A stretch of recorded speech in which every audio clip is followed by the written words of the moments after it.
My name is Tina Adair, and I am your instructor for this class. Yay. I'm going to walk you through some basic concepts for our lab session. So hopefully it'll make a little more sense and you don't have to read a whole bunch of stuff. So I'm going to show you, share my screen with you real quick. We're going to go through a little bit of a math review. I hope you don't get too freaked out. I'm not going to require you to do a lot of math in this class, but you do need to understand some basic concepts. And I'm just going to go over them really fast, high level stuff. So the first thing we're going to do is an algebra review. So if you remember, we can have a math problem, 2 plus 3 is equal to 5. That's an arithmetic problem. That is not an algebra problem. If I say x plus y equals 5, that becomes an algebra problem, because now I can give you a range of values for x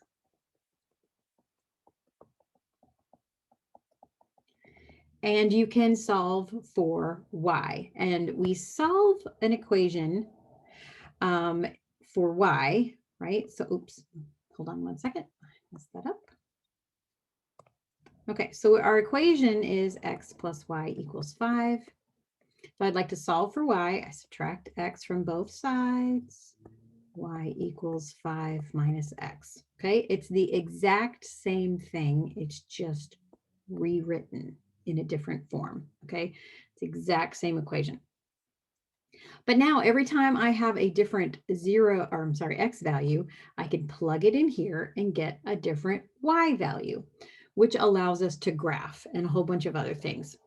So these algebraic equations or formulas that we can come up with, they're all in science. Science has math as a basis of everything, and especially astronomy, because we want to be able to predict what will happen. And so there are equations that govern things, okay? So once we discover what the equation is, we are able to calculate things. So when things change, we're able to see what they are. So while the x values change here, we can now calculate the different y values that are a result of that. So you don't have to necessarily be able to do it, but I'm just telling you why we do it is because in science, we want to categorize things. So we want to understand where things are similar or dissimilar, and we want to categorize them together. And then we also want to be able to make predictions. And so we do that basically with math. Math is, it's soulless. It's always the same thing it is. And if your equations are right, then you're able to make predictions. So anyway, that's what we do for science. It's all we're interested in. And so there's a lot of math associated with astronomy. But as I said, you're not going to have to deal with much of it. You just need to understand a few concepts. The next concept I'd like you to review is exponents. So an exponent, if you remember, we've got a squared, I'm sorry, that's x squared, b squared, a squared, b to the 10 is what I wanted to do. Anyway, that is basically shorthand notation for a multiplication problem. So x squared is x times x. If you remember, we had 2 times 3 when we were younger, and that was equal to 6 because this x is the button you press on your calculator. But when we get into scientific stuff, we use x as a variable a lot, and so we've changed the x multiplication symbol to a dot, or sometimes you can see it written as a star. That was a really poor star. Anyway, but for this demonstration, I'm just going to use a dot. Okay, so b times b here is b squared. A times a is a squared. And b raised to the 10th power is b times b, etc. That's 4, 5, 6, 7, 8, 9, 10. Oh my gosh, okay. So that is b raised to the 10th power. If I can also have 2 raised to the 2nd power, which is 2 times 2, which is 4. I could have 2 raised to the 3rd power, which is 2 times 2 times 2, which was 4 times 2, which is 8. This is important because when we get to metrics, which is the next 2 slides away, and when we get to scientific notation, we need to know that. So ultimately 10 is our basis for everything. So we can have 10 squared, 10 cubed, 10 raised to the 4th power, which is 10 times 10, 10 times 10 times 10, because it's just a multiple. It's a shortcut way of showing multiplication. So this would be 4 10s multiplied by each other. Okay, so that's all that is. It's fairly simple. The exponents are just a shorthand notation for multiplication. Now I'm going to talk real quick about numbers. If you remember your number line. So we have whole numbers of 1, 2, 3. We can have integers, negative numbers. We don't deal with negative numbers in astronomy, but we can have fractions. So this is 1/2 or 0.5.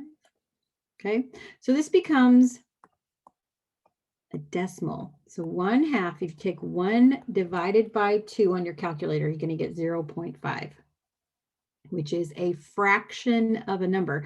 So here's a fraction. And that's kind of a fraction of a number. So when we have the decimal point and stuff up there, it's sort of a fraction of a number. This is also important when we get to the scientific notation in the next question. Okay, so I'm just showing it to you. We deal with decimals a lot. So 457, 2.638. Those are just fractions of numbers. So these are still numbers. They're just a different, fancier kind of number. So we're going to talk about that coming up. Now, the metric system. So we use, feet, inches, and miles. We are 93 million miles away from the sun. Okay, so this is my meter stick. All right, so if we 0 and then 1 meter. Okay, so that's a meter stick, kind of like a yardstick. It's pretty close. If I cut it in half, I've got 0.5 meters. If I cut it into fourths, I've got 0.25 meters and 0.75 meters. Yes? What if I cut it into 100 segments? 100 segments. Those would equal, did I erase that? Hold on. So if I cut that into 100 segments, it's still equal to a meter, right? So it's still equal to 1 meter, but now it's 100 centimeters. So we've taken that meter stick and we've broke it up into tinier things. Like I broke it up into fourths here because there's 4 sections, 1, 2, 3, 4. So I broke that up into fourths. This time I broke it up into 100ths, which is very pretty. All right, so same thing, 100th of a meter is a centimeter. Okay, but metric system, it's all based on tens, okay? So if I were to take a meter stick and a meter stick and a meter stick and a meter stick, and I put 1,000 of them next to each other, that is going to equal 1 kilometer, which is 1,000 meters. Okay, so that's all metric system is. We're taking the basic meter here, we're taking a meter, and we've broken up into really small pieces, and we put them together to get a really big piece. All right. And in astronomy, we deal with really, really small numbers, atomic scale molecules kind of thing, or we deal with really, really large numbers, sizes of galaxies, distance between the Earth and the sun, the distance between stars, huge numbers. So the reason why we have the next question with scientific notation is to help us manage that. Okay. So we use the exponents to help us manage weird multiplications, because there are weird multiplications in astronomy and in algebra. And then we use the metric system, which is based on powers of 10. And it's 10 raised to a power. So 10 raised to 1, 10 raised to the second power, 10 raised to the third power. It goes on and on. We're going to get into that next. But anyway, if you have any questions, make sure you email me. It's very simple. You're not going to have to do any of this stuff. You just kind of have to know about it. So I'm going to stop this share. I have a tendency to like stream of consciousness talk when I'm doing my slides like this. Anyway, if you have any questions, let me know. And next, you're going to answer the questions that are included in the lab, and then you're going to move on to the next question and watch the next video. Okay.